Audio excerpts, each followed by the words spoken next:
Ça marche, oui. D'abord, je voudrais consacrer mes premiers mots à Madame la mairesse pour son accueil exceptionnel. Je crois que l'Assemblée a parlé pour vous. Votre réputation vous précédait déjà, il faut le savoir, qui brille au-delà de Golfe Sud. Et c'est bien ce que notre ami Oumar ici a fait en nous réunissant aujourd'hui. Et je voudrais lui exprimer toute ma gratitude. Nous avons une longue amitié qui explique la confiance que nous nous portons et qu'aujourd'hui nous nous retrouvions ici à vos côtés. Vous êtes une mairesse admirée, admirable.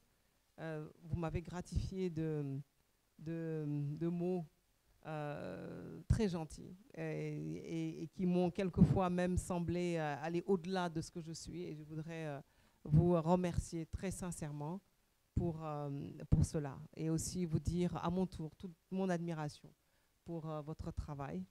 Vous occupez une position exceptionnelle à la hauteur de votre mérite. Et je ne peux que vous souhaiter un grand succès dans votre tâche titanesque, parce que votre travail n'est pas facile. Beaucoup ont dit ici, ont témoigné que chaque matin, vous vous réveillez en pensant Golfe Sud et vous vous couchez en pensant Golfe Sud. C'est dire l'exigence de cet engagement, c'est dire les sacrifices que vous faites tous les jours pour en arriver là où vous en êtes, pour servir vos concitoyens. Et je crois qu'il n'y a pas meilleure reconnaissance que les témoignages de vos directeurs, des femmes que vous avez su rassembler dans ces associations, de la confiance que vous inspirez en tant que leader, en tant que mairesse, à la population et bien au-delà. Vous ne vous contentez pas d'être vous-même. Vous voulez aussi tracer un chemin pour les autres. Et c'est bien pour cela qu'on est là aujourd'hui. C'est bien pour cela que moi, je suis très inspirée par votre travail. Et vous avez eu l'amabilité de rappeler mon parcours dans la politique française. Mais au fond, j'ai toujours entendu dire que même si on est secrétaire d'État, ministre, qu'on siège à l'Assemblée régionale ou départementale, le métier le plus difficile est celui de maire. Parce que vous rencontrez les gens dans la rue. Vous ne pouvez pas vous échapper. Ils vont vous dire tout de suite ce qu'ils pensent de vous. Et c'est ça qui rend votre travail admirable. C'est ça aussi qui vous donne de l'impact. C'est-à-dire que quand vous réussissez, vous changez la vie directement des gens. Et c'est la raison pour laquelle je crois qu'il y a toute cette confiance, toute cette pression aussi à travers vous. Et donc moi, tout ce que je peux faire, c'est peut-être vous soutenir pour alléger ce fardeau qui est sur vos épaules, au niveau qui est le mien, c'est-à-dire peut-être moins exigeant. Et puis, je n'ai aucun conseil à donner. Il y a des questions ici qui ont été posées par certaines femmes, notamment quel conseil donner pour le leadership au féminin. Je dois avouer que c'est pour moi toujours une question difficile. Je crois que Madame la Présidente, c'est vous qui avez posé la question. C'est une question difficile parce qu'en politique, je n'ai jamais agi en tant que femme. J'avais juste envie d'y aller, j'y suis allée. Je ne me suis pas demandé, je suis une femme et pourquoi, et vous voyez ce que je veux dire. Je pense que ces questionnements-là sont des questionnements très féminins qu'il ne faut pas avoir. Vous voulez quelque chose, allez-y. De toute façon, en politique, il y a des obstacles, qu'on soit un homme ou une femme. Hein? Donc, il faut y aller. J'ai écrit un livre qui s'appelle « Anthologie regrettable du machisme en politique », où j'explique en quoi il est difficile d'être une femme en politique. Mais tout le long, j'explique aussi que ça ne doit pas compter. Parce qu'une femme ou un homme, c'est le mérite qui compte.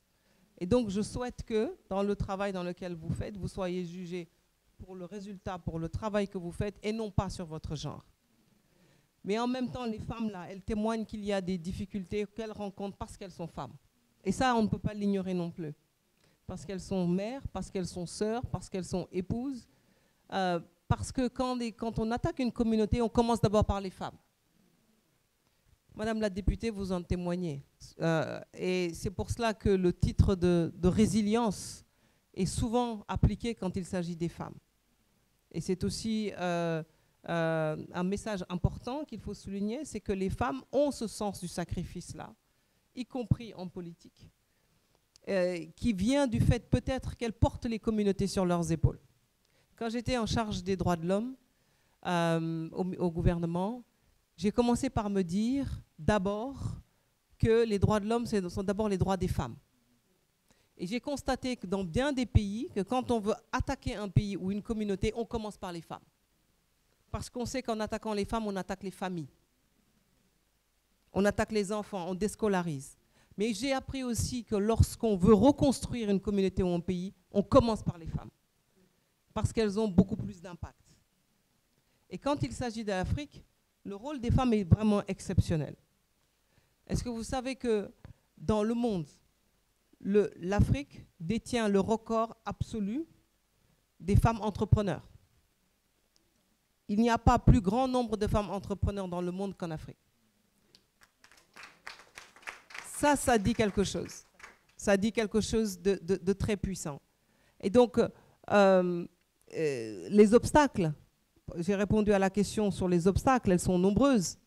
Mais si j'ai un conseil à donner, c'est pour un responsable politique ou public, qu'on soit maire ou président, c'est effectivement de commencer les politiques publiques par les femmes, parce que l'impact aura un effet démultiplicateur. Et vous l'avez compris, Madame la mairesse, parce que toute votre action est inspirée par la mobilisation des femmes. Et les jeunes filles, vous avez posé la question, Madame la Présidente, les jeunes filles vivent dans un monde qui n'est pas facile. On leur a appris, le combat de leur mère a été celui de l'égalité, de l'indépendance. Elles semblent jouir de cette indépendance, mais en même temps, elles vivent dans un monde qui est difficile, parce qu'il n'est pas certain qu'elles aient les moyens éducatifs d'affronter ça. Et la violence aussi.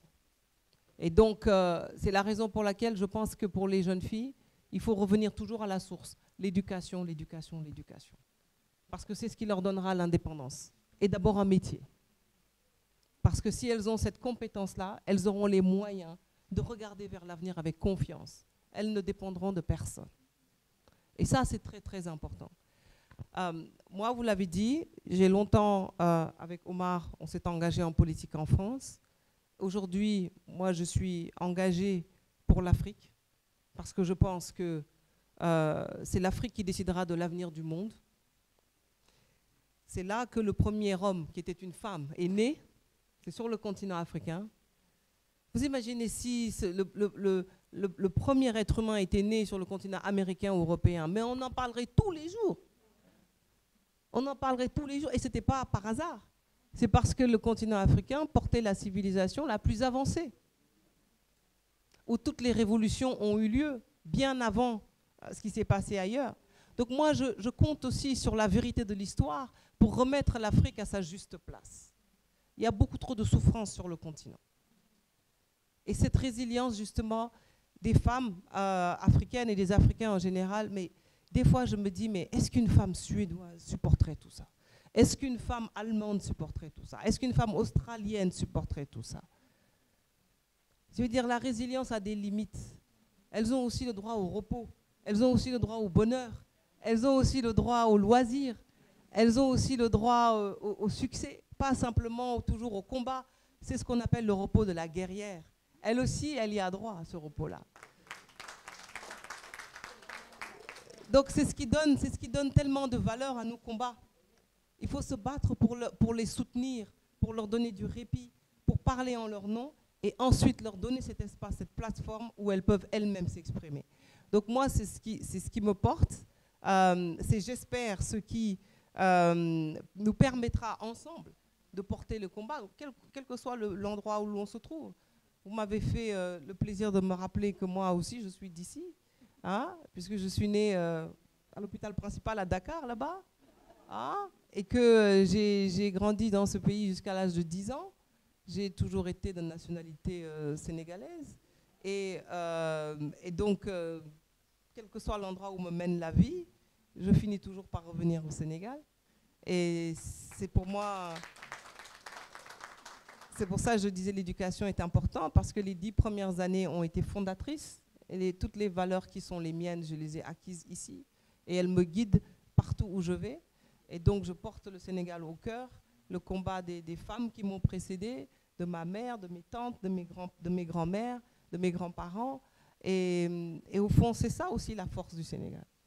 C'est ça la force du Sénégal. C'est que où que l'on soit, nous sommes Sénégalais, nous restons toujours Sénégalais. Donc pour moi, c'est un grand honneur et un grand plaisir. Je crois que c'est la première fois que je suis reçue par un maire dans une commune au Sénégal.